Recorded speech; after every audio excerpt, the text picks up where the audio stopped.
Hello, Aperture from Rogue Tactics here again, and today I'm going to show you guys the most commonly used cards in muskets that prevent us from dying, especially against OTK decks, which are somewhat prevalent right now. Now, the large majority of these cards will be designated to the side deck, not the main deck. You're free to main deck some of them, but be aware that main decking some of these cards may hinder your overall go second experience. I'll start off the list with Trap Trick. Trap Trick is just a generic trap that lets you set another trap from your deck as long as it's a normal trap. That effect alone is incredibly strong, especially when you're forced to go first against an OTK deck. You can search incredibly strong cards such as Artifact Sanctum, and rob them of their turn in some cases. This card is very good to side if you like living. Unfortunately, the card doesn't always prevent you from dying. It requires you to probably run 2 to 3 in the side, with 2 to 3 targets again in the side. And if you're running the artifact package, and including the scythe that's sided, that's like 7 spots taken from your side, and that's a very hard commitment. It also does very good or very bad against certain decks, like let's say you're fighting dinosaurs. This card would do almost nothing against them because they're not extra deck reliant at all. But then in the opposite scenario, let's say you're fighting Invoked, you would turn their entire deck off. Overall, it's a very good card if you know what you're playing against, but if the meta is too varied for you to understand or call it correctly, I probably wouldn't recommend dedicating 7 spots to the side to this combo, but if you want to play it, go ahead. I know I've already talked about Sanctum, but just for a little more detail on the card, Sanctum can be ashed. If you happen to raw draw into your Scythe, it's kind of a useless card, and the Scythe you bring out is the actual effect that matters. If that gets negated like through infinite impermanence, it's just a dead card and you've basically wasted the Trap Tricks combo, because now you can't even activate the musket spells and traps from your hand. Also, the number of times I've been ashed when activating this card is insane, and enough to make me not want to play this card, but take that as you will. On to another Trap Trick target, and that would be Threatening Roar. This card is a really fun gimmick if you ever want to use it, because it essentially just prevents you from dying. It does exactly what you want it to do. It may let your opponent set up a board, but at the very least, you won't die. And neither will your musket, because they can't attack. One of the main benefits of running this card over, let's say, Wabaku, is that it prevents Ultimate King Conductor Tyranno from attacking and banishing your muskets. So you do keep them. It's pretty nice. Other than that, this card's a pretty good gimmick card. You can activate it in response to opponents targeting it or popping it. You can activate it basically whenever, and if you just draw it raw, it can't be ashed and it can't really be stopped because red reboots at 1, and will buy you a free turn. But other than that, it's just a generic live 1 turn card with no other benefits, and it doesn't stop your opponent from setting up. Overall fun card, but gimmicky. Now, another really interesting Trap Trick target that works in our deck is Different Dimension Ground. Now, this is a very strong card in certain matchups, but not all matchups. It doesn't actually prevent you from dying, but the massive disruption it causes against certain decks, especially combo decks, will usually prevent you from dying. While it doesn't stop you from being OTK'd in itself, the card is essentially a searchable dimension shifter, and a lot of decks can't stop a D-shifter, and they can't really get over it and they are forced to wait a turn. But another downside of this card is it only sends monsters to the banished zone, and not spells and traps. So certain decks who like just to loop spells or do dumb things with them aren't affected by this card at all. And to add on to that, certain decks like Grand Maju or other banish-oriented decks benefit from this card. So it's not usable in all matchups, and isn't really as generic as some of the other things in this list, but it's still an option to consider. Now onto my favorite Don't Die card, and that would be Spooky Dogwood. Now, Spooky Dogwood is almost perfect as a Don't Die card, because that's literally all it does. And in muskets, you can wait for them to summon a card. They could activate a card that summons a monster or some other effect like that. You can chain this, get the life point effect, don't get the negative effect of the card, and force them to commit. And a lot of combo decks right now, if they play through this card, you'll end up with like 30,000 life points, 40,000 life points. I've hit 50,000 life points before on spirals, and they won't be able to kill you, and a lot of people are stubborn, and they'll just keep playing through it, and if things go smoothly, you'll get like 2 to 3 turns of life points with this and be unable to die for more than 1 turn. It also allows your opponent to summon a monster, before you activate anything, which allows us to use our Link 1 max and actually plus off this card half the time, because in the rare occasions our opponents don't want to give us 50,000 life points, they'll just stop. And when they do stop, we can play the game because we haven't been OTK'd, and Max can search some crucial cards. Not only that, this card 100% guarantees us to live a turn, so we get the additional draw, we get the additional searches off Max, and we get any of the additional life points our opponent has given us. And if our opponent has summoned enough, or decided not to actually stop, you might get free turns off this card. I've had times when playing like large combo decks, where the opponent's going off for 5-10 minutes, not paying attention to how many life points I have, and they've ended their turn and I've been at like 70,000.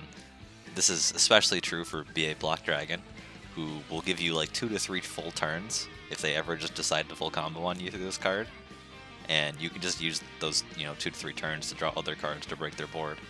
It's pretty insane if your opponent tries to power through it and doesn't understand that giving you 70,000 life points is a downside.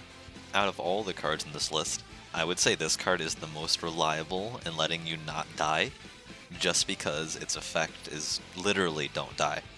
And occasionally you'll get free turns off this card because your opponent decides to be really cool and combo through it. It's also an amazing feeling to know you won because your opponent gave you 70,000 life points and gave you extra turns, so you just waited and beat them overall. Anyways, this is a solid card, and I recommend trying it out if you don't like dying, because it will definitely stop that. Now, another hand trap I mentioned earlier was Dimensional Shifter. This card shares a lot of similarities with Different Dimension Ground, where it banishes things for the turn, except this is a hand trap. You can only use it if you don't have anything in your graveyard, and it banishes everything for 2 turns. And that's including your graveyard and all your cards, which is a pretty major downside, but because it banishes everything, and is a quick play, lots of decks cannot play around this card. It's arguably the strongest hand trap against combo decks if you happen to draw it, but the large majority of the times, just having 3 of in the deck without any other support won't let you draw it often. And its other downside of not being able to play it if there's anything in your graveyard, it hurts the card a lot. Like, you'll Pot of Desires into it, it'll literally be dead in your hand, you'll dead draw into it. A lot of bad things happen with this card overall, but it's the greatest feeling in the world when you just open with it raw. It won't always stop you from being OTK'd, but the large majority of times it'll stop you from being comboed on. A very strong card with a very strong upside and a very harsh downside. Give it a try if you really want to, experiment with it. But overall, it's a pretty good choice as a standard hand trap right now. And Muskets and most other road decks are the only kind of decks that can play this card, and no one will expect this card, like, ever. A lot of decks will just lose to the card, but then there'll be a lot of times where you draw into it and can't play the card. So, take that as you will. Now on to the Mystic Mine trio.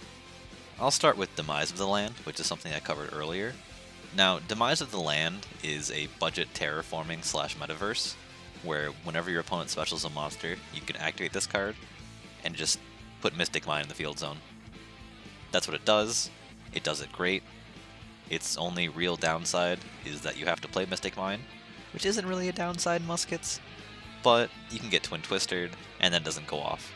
Super strong against any Go Second OTK deck, because you can set this behind Casper, wait for them to summon a monster, activate this card behind Casper to get Mystic Mine out, search Desperado, and then pop Casper, and then you have no monsters on field. And people don't normally side back row removal against Muskets because they play everything from their hand, so most decks just lose to that. I've done it against Dinosaurs, Invoked, Heroes, Spirals, all of them, and most people, if they do side back row removal, it's like a Lightning Storm, or Evenly, the generic ones, and those don't usually work on this. And if they do use Lightning Storm, they'll try to get rid of your monster, not your back row, because they're like, oh, if I get rid of the musket, he can't use his back row. Add to the fact that this card can't be ashed or hand-trapped in nearly any way, shape, or form, makes it an incredibly strong go first card, and completely unexpected in a lot of builds because people forget this card actually exists. If you are running Mystic Mine in any way, shape, or form, I would 100% recommend you try siding this in and seeing how it affects those matchups. Not only that, but Musket's blanket effect of being able to activate things from our hands doesn't turn off under Mystic Mine, so even if we somehow backfire and lock ourselves, we can just Desperado it out of the way, or, some other removal. This card should really say, if your opponent specials a monster, just activate Mystic Mine from your deck. Like, really, that's all it does. And because of that, it's one of the strongest side options Muskets have at the moment. And, again, try using this card, you'll probably like it. Now, everything I've said already about Demise of the Land basically qualifies for what I'm going to say about Metaverse. Metaverse is just Demise of the Land with no restriction on when you can activate it, so it's just better than Demise of the Land, except it's at 1. It also can be ashed, which is really weird, but it's still a downside of the card, I guess. But overall, if you're playing Mystic Mine, you should try playing this card. You can always Desperado your only musket to prevent them from using Nightmare Phoenix to get rid of the card. And a lot of decks don't have an answer to this because, again, I said in the Demise of the Lands part, people don't side back removal against muskets. And this is especially true if you haven't played Mystic Mine in Game 1. Run this with Demise of the Lands for extra Mystic Mine power. And that about covers it. This is most of the cards I have used in my side, or have tested in the side, and they've worked wonderfully. And I highly recommend you try at least some of these, especially the Mystic Mine ones, those are super good. And most of these cards are super cheap, super easy to get, and again, will just prevent you from dying.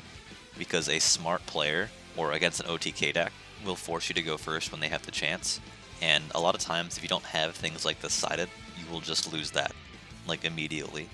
But if you have some of these sided, they'll make you go first, they'll summon a card, and you'll activate one of these things, and essentially it's like you went second overall in rotation. So at the very, very least, prepare yourself for those situations, because they will happen often as a musket player. And again, a smart opponent will know to make you go first. And if you have nothing sided for you to go first, you're going to lose. Plain and simple. So hopefully this video was some help to you, and thanks for watching.